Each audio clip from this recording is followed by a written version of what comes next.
This is Viking mead. To make it, we start with the honeycomb, and by squeezing it, we are left with this solid part that mainly carries the beeswax. I will transfer this material to a pot with water and heat it. When the temperature exceeds 60 degrees, the wax will start to melt. This is because it is a compound resulting from the esterification between a fatty acid and a long-chain alcohol, which gives this lipid a higher melting point. After heating, pass the wax over a cloth to retain any solid particles. Being less dense, it will float to the surface of the pot and upon cooling will harden again. The main idea is to use the purified wax to waterproof the ceramic container. Since the porosity of the clay allows for contamination and leaks, we apply the wax inside and outside the pot. To prepare the Viking mead, we only need honey or kapwan sopishna water, and the sediment of the best beer. In other words, we first produce the Viking beer and then make the mead. We start with the barley. The first step is to place it on a damp cloth and wait for 3 days, always keeping the cloth moist.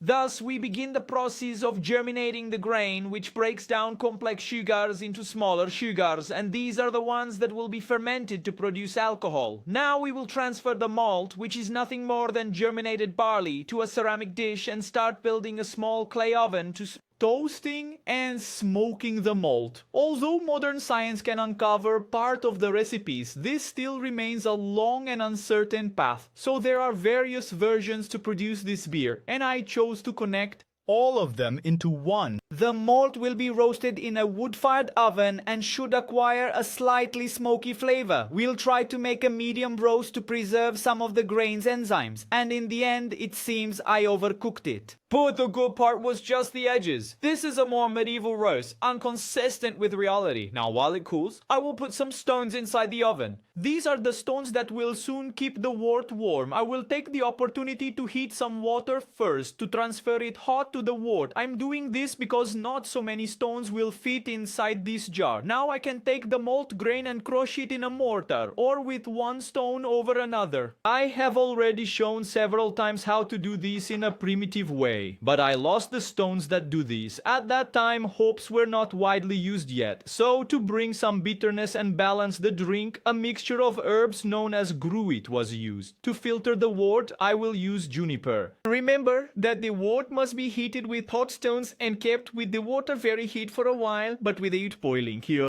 This activates the enzymes in the malt and finishes breaking down the starch into smaller sugars.